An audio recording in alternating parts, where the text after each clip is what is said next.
Isa sa pinagkakaguluhan, yes, of course, ang balitang ito si Coco Pimentel at si Rapi Tulfo. Ayan guys, nagkabigayan na daw. Binigyan ni Madam Lisa Muggs. Char. Ayun, nakakalungkot tong part na to, pero panoodin muna natin guys.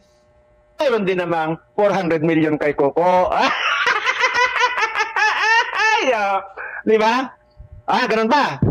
Ngayon, hawag mo natin pag-usapan yung executive session na yan. Wala na tayong babanggitin yan. Basta, magpakabait na kayo, ha? No? Opo, Your Honor. Ito na po yung cheque, Your Honor. Pinabibigay na po ni Lisa, yung 1 billion sa iyo, at yun naman pong 400 million dito kay Coco. Wala po naman dyan, mga senador. Kung totoo man, na dahil kasi sa body language yun, nababasa po ng netizen hindi po makakaila yun.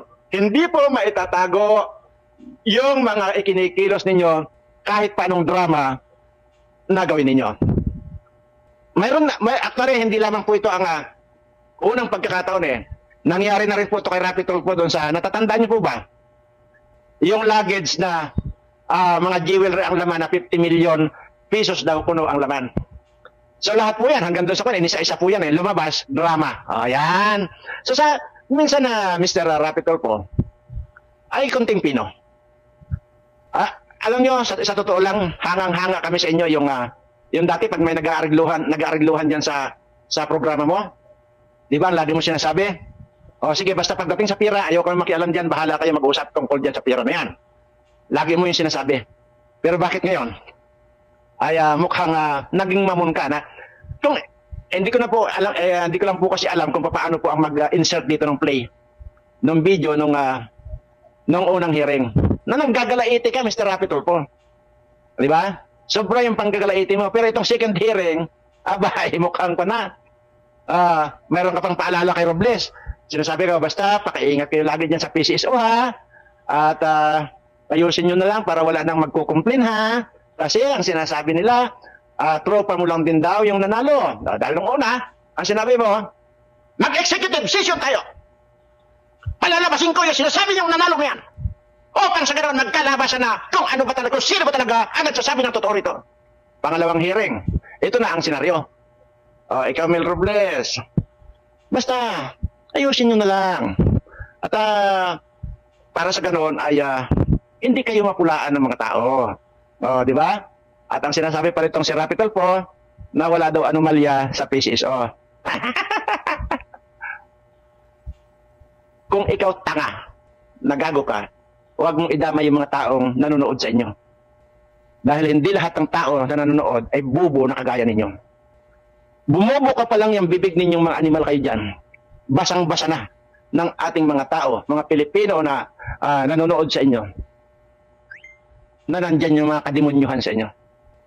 Kaya ayusin nyo sa susunod, pinuhin nyo yung pagdadrama. Or either, pag may ginawa kayong drama, tawagin nyo ako para ako ang mag-direct sa inyo at para maturuan ko kasi kayo kung paano yung totoong drama.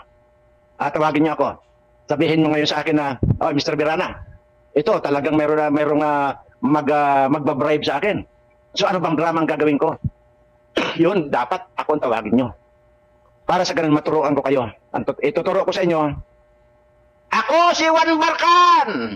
Buli kong ginbatok-batokan!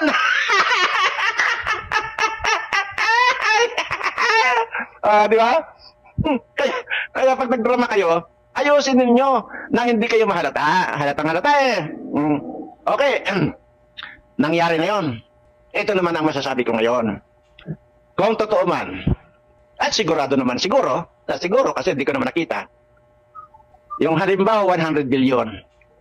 Sa palagay ko naman, kung hindi naman siguro masyado mabigat sa inyo, kung yung 200 million na lang, 200 million na lang ang ipamigay nyo lang din sa ating mga kababayan mahirap. Yun na naman siguro ang apila ko. Kasi dito naman, hindi naman siguro kailangan pairalin ko yung galit dito dahil tayo ang nakikiusap Kaya nakikiusap ako sa inyo, dalawa, ni Coco, na maanong yung 200 million ay ipamigay nyo rito sa ating mga mahihirap na kababayan para sa ganun ay may pangsaing man lang sila. Baka naman, Pinakabalato man lang nila. Kasi unang-una, higit pa sa nanalo kayo sa loto. Kaya nga, ayun siguro, ang magiging title siguro nitong vlog ko ngayon ay 2 senador na nanalo ng 1.4 million pesos. Di ba? Ang galing ano? Kaya 2 senador naman talaga na higit pa sa nanalo, actually. At talagang kahit pa buong buhay nila, patulog-tulog na lang na ito, hindi na kayang ubusin yan. Kaya nga lang, dahil sa mayroong mayroong hidden agenda at gusto mag-presidente rin itong ungas na ito, ay gagastusin yan. Kaya nga nag-iipon yan sila na panggastos. Kaya lang, paalala ko lang sa iyo, Mr. Rapi Tulfo, too much ambition will kill you. Alright, at ito na, magbibigay ako ng reaction. So, ayun yung pinaka-sad part, no, na talagang when it comes sa money talaga at sa kapangyarihan, nawawala ang tao, di ba? Nagbabago ang isip ng tao. Hindi ko po yung sinasabing lahat, pero karamihan, ayan, nalulunod sa power, nalulunod sa pera. So, ayun, idol ko pa naman to, si Rapi Tulfo, saka si Coco Pimentel, pero nakakasad, no? Bakit ganun? Pagdating sa pera talaga, money is power po talaga, no? Nakakalungkot lang. So, yung ganyang allegation, para sa akin, it's my own opinion, at ramdam ko, maraming nagsasabi, hindi lang to haka-haka. Totoo po yung mga nangyayari na yan. Yes, katulad yun ng mga Tapos isa pa yung kay Duterte, di ba? Totoo po, si Mr. Duterte, kailan ba nagsinungaling? Di ba? Never yan nagsinungaling. I'm sorry ha, hindi ako maka-Duterte, pero yung ginagawa niya at ginawa niya sa bansang Pilipinas, yung passport 10 years, yung license 5 to 10 years, and then of course, yung free tuition sa mga public school na gawa niya, di ba? Napermahan niya, nagkaroon ng napermahan niya ang batas na yan, na ang dami kasing president na dumaan, bakit siya lang, di ba? Tapos, alam mo yun, kayang-kaya naman kasing gawin, tapos nagkaroon ng pandemic, halos hindi naman nagutong ang sambayan ng Pilipino. Ayan, maraming salamat po kay Mr. President. Kaya talagang, I'm sorry ha, kung may endorse ka sa susunod, dun talaga ako, kasi totoong tao po talaga siya. I'm sorry sa mga followers ko dyan, may kanya-kanya tayong bet. So, magrespetuhan na lang po tayo. Saka ang sinasabi ko lang naman dito, kung titingnan mo, unawaan na lang natin yung mga nagawa. Hindi ako tumitingin sa mga, kung ano-anong mga kinesulati, yung mga nagawa ng tao, doon na lang tayo titingin, di ba? Kasi wala naman talagang perfect. Titingin na lang tayo sa mga nakabutihan, sa mga naging kabutihang ginawa ng mga leader natin. Ganun lang po yung kasimple. Yes, ayan. Good evening po.